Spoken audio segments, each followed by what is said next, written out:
let's go ahead and take a look at one of my favorite topics, and that's hacking wireless networks, because there's just something cool about tapping into remote communications. There's lots of cool equipment you can buy to go in your wireless toolkit. All right, so there's some concepts that we've established or discussed in previous modules that are going to come back into play here, specifically packet analysis, packet tracing, packet interception, session hijacking, and so forth. But wireless networks, advantages, no wires, disadvantages, no wires, lack of a constrained signal, lack of bounded media. So we have no physical protection of the data transmissions as we do with wired networks. And we know that one of the first steps in attacking a target is being able to connect to it. And in a wireless network, I really just need to be within radio frequency range or transmission range to make it possible. Now we've got, again, of course, we have to overcome the confidentiality, the encryption, the access, which again is WEP, WPA, WPA3, 802.1x authentication. So we're going to look at some techniques for gaining access to the network and some techniques for intercepting and sniffing traffic, regardless of whether we're connected to the network or not. All right, our first lead-in slide here is entitled Wireless Terminology. We're not going to worry about defining every term, but there's a couple specific terms that we're going to use throughout our discussions. We want to go ahead and formally define what bandwidth is, what access point is, and so forth. All right, so bandwidth, the amount of information that may be broadcast over a connection. I think we're familiar with the term bandwidth. When we look at wireless denial of service attacks, there's the consumption of the bandwidth like any other volumetric attack. And then there's actually disruption of the physical signal, actually jamming the frequency, which sounds like a DOS volumetric attack, but it's really a contention attack where you're loading up the carrier signal and not allowing anybody to transmit. So jammers are a special kind of denial of service attack. We'll see those come up a little bit later in the module. And anybody can buy a jammer, just may be illegal to use a jammer. All right, the access point. The access point is more or less a wireless hub, right? It's used to connect wireless devices to a wireless or wired network. It may be a standalone or an extension to a wired network. We'll see that depicted in the next slide. But the AP is typically the type of wireless network you're going to run into. It's an infrastructure mode where everybody's connected to the AP. They're all interacting. There's also an ad hoc or peer-to-peer or Wi-Fi direct wireless mode where each of the nodes communicate directly with each other. So most of what we're going to be discussing is going to be AP based, but there are direct point-to-point types of attacks. We'll see that actually referenced in a few slides a little bit later in the module. The BSSID, that is the basic set service identifier. A basic service set is basically one AP, one wireless LAN. A extended service set is multiple APs servicing the same wireless LAN. And the BSSID is the MAC address of an AP that has set up a basic service set. Now we're going to need that for configuring our command line syntax for AirCrack. And we're going to be doing a live demo of that here in a little bit. All right, the hotspot. Oh, there's lots of fun to be had with hotspots. A place where a wireless network is available for public use. Now, we've mentioned this before. We're going to mention it again. Don't use public wireless. Bad idea. Public wireless can be easily impersonated. When you're traveling, airport wireless, etc., you want to stay away from that stuff. You never know who's listening, and you never know if that's actually a legitimate network or not. The association is the process of connecting a wireless device to an access point or AP, and there's three really useful pieces of information that are included in that association request. One is the SSID of the network. The other is the pre-shared key if it's a PSK authentication. And the third is an ARP request, which can be used for ARP injection in web-based networks. So we will sometimes de-authenticate or disassociate a client just to force them to get up and connect again, just so we can extract the SSID, the PSK handshake, or ARP requests for web injection. The service set identifier, that is the name of the network, 32 alphanumeric characters.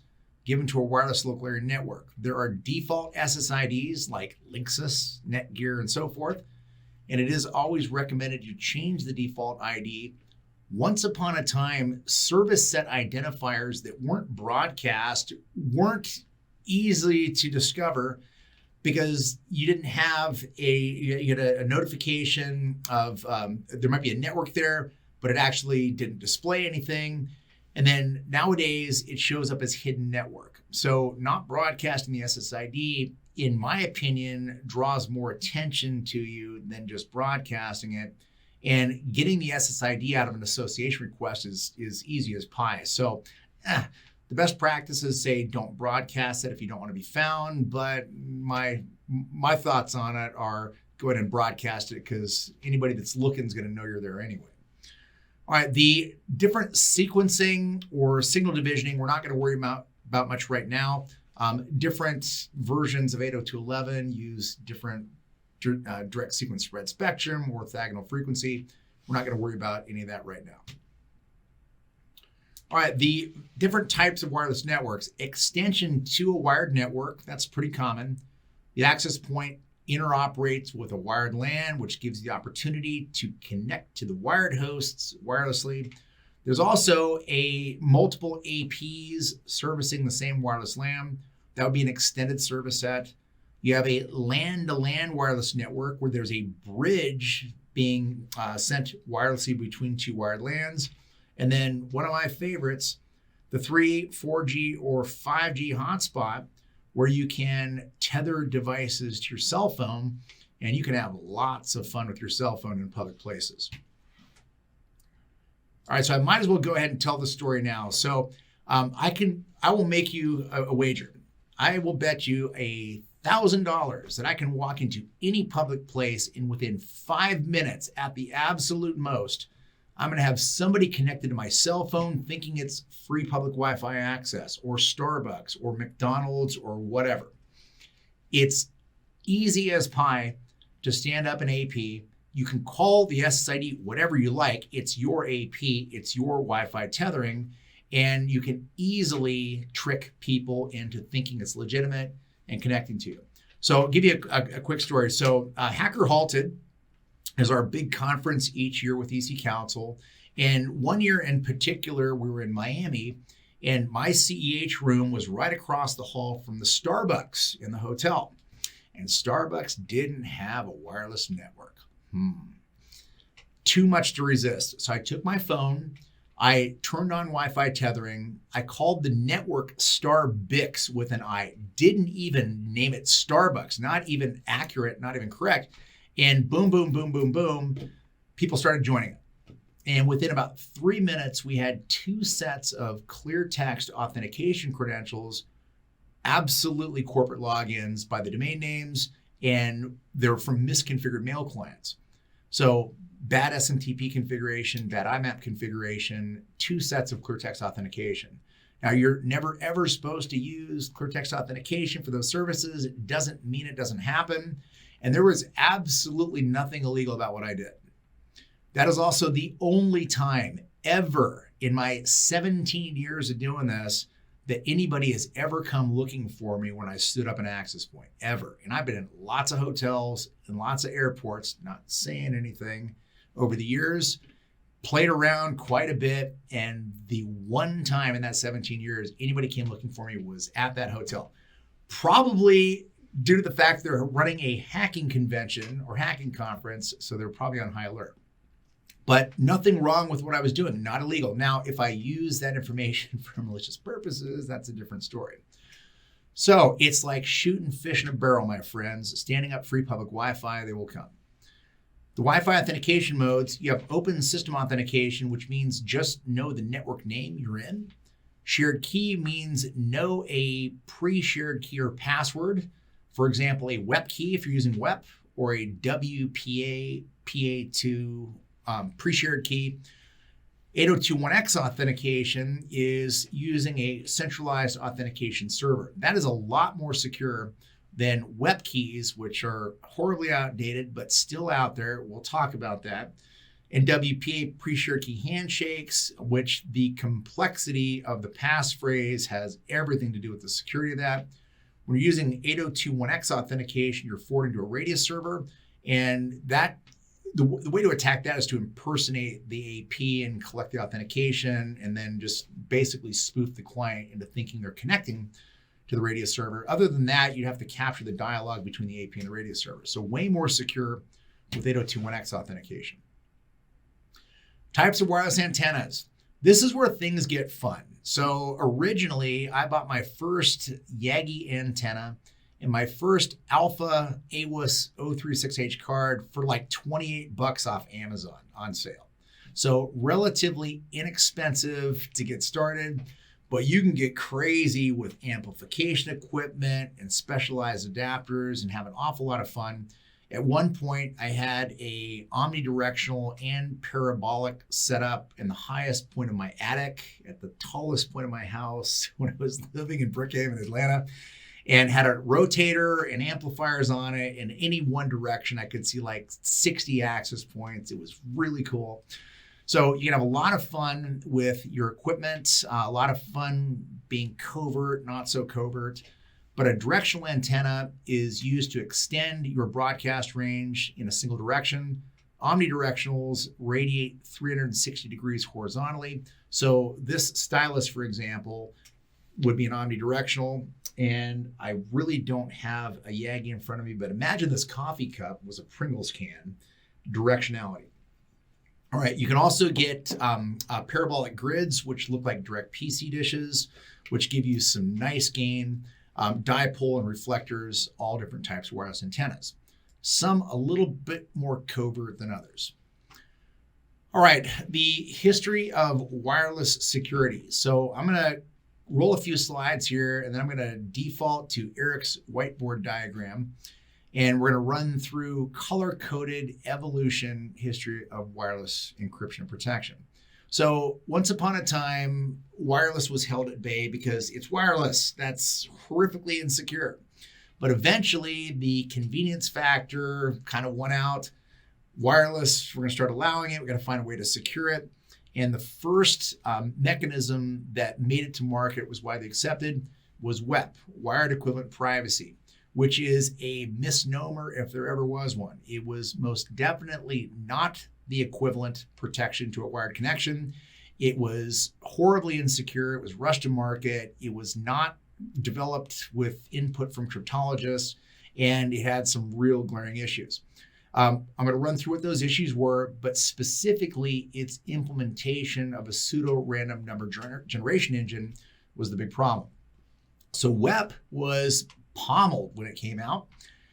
WPA comes along, Wi-Fi protected access, and it fixes the static nature of the WEP key issue and starts rotating with temporal key integrity protocol every 10,000 packets. WPA2 comes along and it adds AES versus RC4 for the encryption. And then WPA3 comes along and it's more resilient to dictionary-based attacks. It uses the Dragonfly Key Exchange SAE protocol, but there are already Dragonblood suites and attack toolkits for WPA3. All right, so let me go ahead and run through my whiteboard version of all that. And we're going to start off with WEP in blue. All right, so WEP. All right, WEP is the RC4 stream cipher. This is supposed to be a funnel. It's a little bit lopsided. Okay, so RC4, it uses 40 or 104-bit static WEP keys and a 24-bit initialization vector. All right, it uses a pseudo-random number generator, and that's actually the skull and crossbones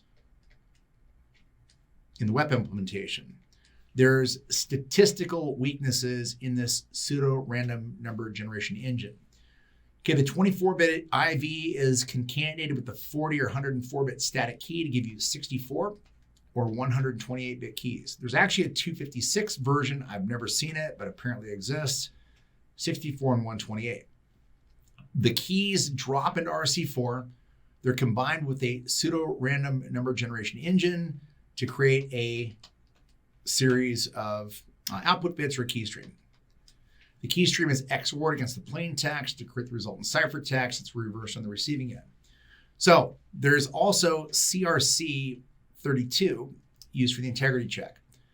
All right, it was quickly discovered that for a certain subset of these 16.8 million initialization vectors, that there was a subset that were called interesting or weak initialization vectors. So these weak keys would actually give away generated bytes of the key stream. So in a nutshell, if you captured enough packets with interesting IVs, you could run a statistical analysis of the web key. So WPA comes along, we'll do that in red. All right, WPA introduces pre-shared key authentication and temporal key integrity protocol. It's now a 48-bit initialization vector and message integrity code for the integrity check, which eliminates bit flipping attacks. All right, so the TKIP rotates the static portion of the key every 10,000 packets, and that solves the static nature of the key issue and the statistical analysis of web keys. All right, WPA2 comes along, and that gives us an opportunity to use AES versus RC4, which is better suited for bulk encryption. Oh, and I did leave out actually, with WPA, it also introduces 802.1x authentication, which means radius authentication. All right, so the PSK can still be attacked in PA and PA2, and you have a statistical attack against WEP. Now, people have a tendency to say, WEP, my gosh, that's horribly outdated. You never see that anymore. You do, actually. You see it quite a bit in places you would hope to not see it. But usually, if you go into old, business parks, professional parks, doctors, dentist offices, things like that, you see a good bit of it. So I got a client in Atlanta that it's in a huge office park, and there's usually one within range when we're doing the demo on day 5 in CEH. Okay, rogue AP attack. Okay, I can stand up a rogue access point, and again, I can call it anything I like. So there's nothing to stop me from doing that. A rogue AP is not authorized. You hear evil twin, rogue access point, honeypot, honeyspot. They're all really referencing the same thing. You have an access point that's not a legitimate access point. Very easy to set up. And like I said, I can do it with my phone in about 30 seconds flat. And give me 5 minutes, I guarantee somebody will be connected to me and something useful will be crossing my man in the middle. All right, client misassociations. Client misassociation is where they mistakenly join the attacker's access point in a neighboring area, which again may be confusing or maybe convenience. Standing up an SSID of the legitimate AP or something like free Wi-Fi. Again, it could be mistakenly or intentionally. Misconfigured AP means SSID is broadcast, weak passwords, or configuration errors. Okay, default configurations, again, are typically insecure. You want to not broadcast the SSID, change the default SSID, set it to a high security level and so forth. Doesn't mean that always happens. There's also users that get infected with Wi-Fi enabling Trojans that turn them into soft APs. So soft AP acts as an access point, and if you've got a unsecured access point inside your network, now you have unsecured access inside your network. And on top of that, users have a tendency to stand up unauthorized APs anyway because they're convenient, and it's amazing how you get the same repeat offender that does it numerous times. Bob, we've talked about this. You can't just stand up an access point at your desk. That is a horrible security issue. All right, so unauthorized association, a user infected with a Wi-Fi enabling Trojan. An ad hoc connection attack is where you have a direct connection from the attacker to the victim. So that's point to point. It doesn't really give them access to the network, but it does give them access to that box, and that, again, may give them the ability to exploit just that machine. Honeypot, honeyspot, APs are APs that look legitimate, but they're not. They're meant to be confusing. Verizon, Vodafone, Starbucks, AT&T, and so forth. You're impersonating a legitimate access point in hopes somebody will connect to you. and send something useful across your man in the middle. All right, AP MAC spoofing. You can MAC filter your APs, which is probably more administrative effort than you get return on your investment security-wise, since it's really easy to spoof MAC addresses. We talked about that in the Sniffers module, so we've seen that. All right, denial of service attack. In addition to all of the other types of denial of service, as we mentioned at the beginning of the module, you can use jammers to disrupt the physical carrier signal. You can also send deauthenticate floods. Okay, deauth packets are a notification to the client to deauthenticate and disassociate, and they get knocked down, but they get up again, and you knock them down, and they get up again. And you can keep just popping them off the network. You can even send deauth floods where everybody is deauthenticated. And the only way to really stop that is to physically find the box that's sending the deauths and take it down. Jamming signal attack. Signal jammers are illegal to operate typically, but oddly enough, you can buy them online. So here in the United States, for example, the FCC would not authorize you to operate a signal jammer, but you can buy them. All right, Wi-Fi discovery. All right, so there's either passive or active footprinting. All that is turning on your phone and looking for nearby access points. That's passive. Active is where you send out probe frames and you try to elicit a response from a AP in range. And actually, probes are used to determine if your network's configured to auto join or nearby. We can actually impersonate those probe requests and act as a imposter.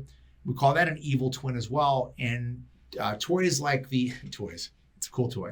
The Wi-Fi Pineapple will actually respond to probe requests and say, oh yeah, that's me, connect to me. All right, choosing the optimal Wi-Fi card. The chipset is critical in wireless hacking. It needs to be a supported chipset for whatever tool you're using. And the card I'll be demoing here is a Realtek 8187 chipset, and it's implemented in an AWUS 036H adapter. So you need to have the right card, and your options are numerous in Linux and a lot more limited in Windows. Most of my wireless stuff I'm going to do from a Linux environment here. So I've got a few cards, Auronico, Atheros, Prism, Realtek chipsets, just to name a few. All right, sniffing wireless traffic. We've already had the sniffers discussion. So sniffing wireless traffic is once you've established the wireless connection, you're just sniffing the traffic using Wireshark like anything else. Your wireless card typically needs to be configured in a monitor mode, which allows it to sample all the traffic on a given channel versus having to be connected to a specific AP. So much like promiscuous, non-promiscuous mode, we have a monitor and manage mode in our wireless cards. I'll show you an example of that when we do our demos for WPA and web cracking. All right, the MAC spoofing attack. We've already talked about this.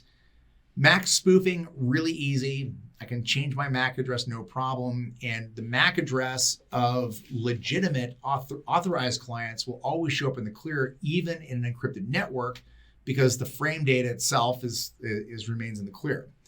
So I can easily figure out who's connected to what network. I'll demo it here in just a second, and I can identify their MAC address like that, no problem.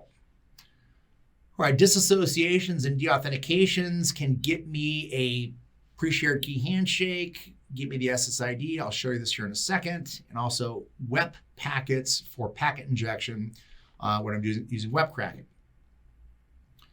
All right, launch of wireless attacks, rogue APs. Again, we mentioned it before. It can either be hardware or software. It can be my phone. Easy as pie to stand up an evil twin or rogue AP network, any public place. Nothing to stop you from doing that. All right, so I'm going to run through web cracking and WPA cracking using AirCrackNG. And I'm also going to use the Parrot security box for the WPA. And I'm going to use my favorite AirCrack suite under AeroScript under my vintage BT4 machine. So I love the menu-driven interface. So I'll show you a wrapper file, wrapper script for AirCrack, and then we'll do it manually on the Parrot box. All right, so on my Linux box, I'm going to go and open a terminal window, and I'm going to check the mode of my wireless adapter.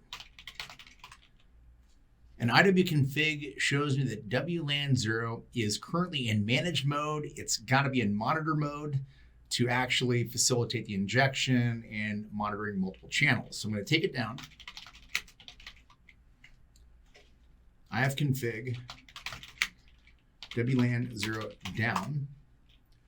I'm going to check for any conflicting processes.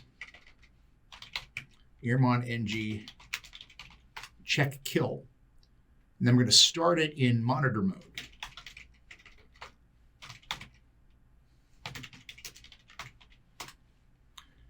After about 10 or 15 seconds, it's going to start a virtualized monitor mode adapter. And I'll run IWConfig again just to verify. All right, monitor mode enabled on Mon 0. IWConfig now shows me that I've got a second adapter, this one in monitor mode. So now I can get to it. All right, I'm going to launch a wrapper script for the Aircrack NG suite called AeroScript. This is going to menu drive the whole process. All right, select Mon 0 adapter, option number 4. Put it in monitor mode, sure, why not? It already is. And then scan with no filter, channel hop, and search for nearby networks. All right, so back to the whole discussion of to not broadcast or broadcast the SSID. Okay, these two virtual APs, the SSID is not being broadcast. But the second I see a probe request or an association, it'll populate those SSIDs, meaning it's easy to discover the SSID even if it's not being broadcasted. All right, so keep an eye on those SSIDs. All right, on my phone, I'm going to connect to the HackMe web network. And there you can see the two probes for HackMe WPA, HackMe web. We've now populated the SSIDs, and I'm currently connected to the HackMe web network. All right, I'm going to break that, and I'm going to then select the HackMe network. Oops, Numlock is your friend. HackMe web, option number 2. Associated client, option number 1. And then the MAC address of my cell phone, option number 1. All right, everything is now teed up. It's just a matter of spoofing and injecting ARP requests that are captured by the associated client. So I'm going to select option 3 for attack. I'm going to select an ARP replay automatic, option number 7. And watch the green screen here when I deauth the client. 6, selected client. I kick him off. When he rejoins, that green screen is going to flood. And if he doesn't rejoin the same network, that causes problems. So let's rejoin HackMe web. There we go. All right, and the green tide rolls. All right, this data count starts climbing quickly. The numbers per second is my injection rate. And that gets up to around 16 to 20,000. I should have enough IVs to crack the web key. So I'm going to go ahead and start the crack actually now. Crack option 4. Aircrack PTW attack, option number 1. And it's going to try at 5,000 IV intervals to run a statistical analysis of the web key and crack the web key. All right, it's going to try again at 10,000, 10,000.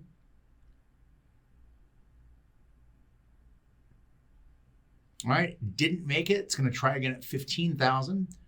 We're at 12,000, 13,000, 14,000, coming up on 15. Trying again.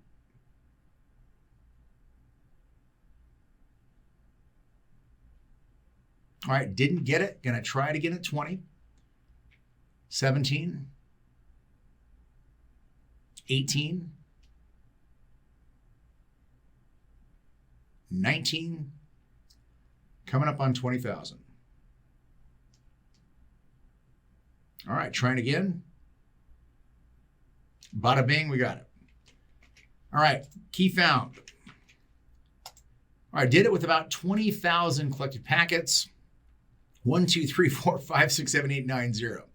Now that seems like a simple dictionary-based password potentially, but it has nothing to do with dictionary or brute force.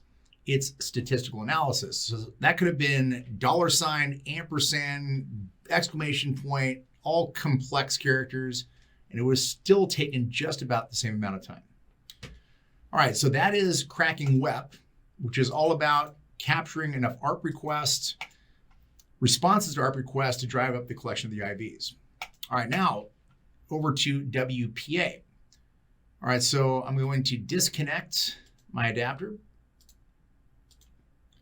from the BT4 machine. And again, as I mentioned earlier, BT4, a bit vintage, but I love that AeroScript. I like it better than AeroScript NG, and I've just always used that for my web cracking. Maybe gotten a little bit lazy. I doubt I could remember the syntax off the top of my head to set up the injection windows and the replay and all that. But the WPA I do manually all the time. So let's take a look. I'm going to exit out. All right, I'm going to go to the VM removable devices and connect my Realtek 8187 wireless to the Parrot box. All right, again. All right.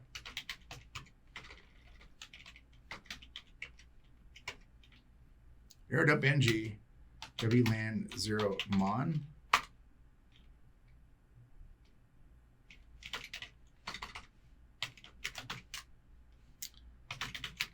sudo su tour.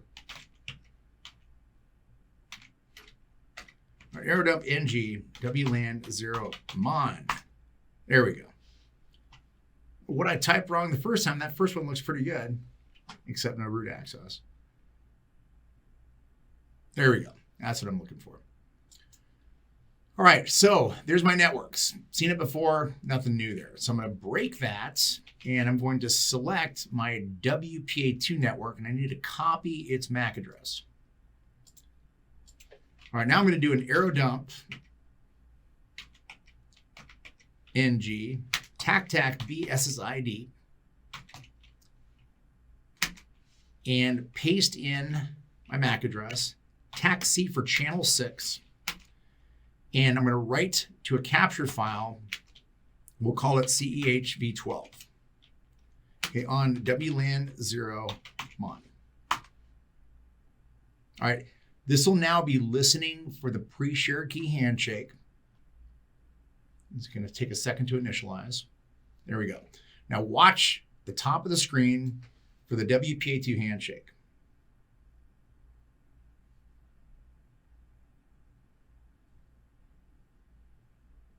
There it is. Handshake captured. We are done with the capture portion. That didn't take long. It's not like WEP where you have to inject a lot of packets. So my notification has no internet access. All right, now I'm going to run aircrack NG against that capture file.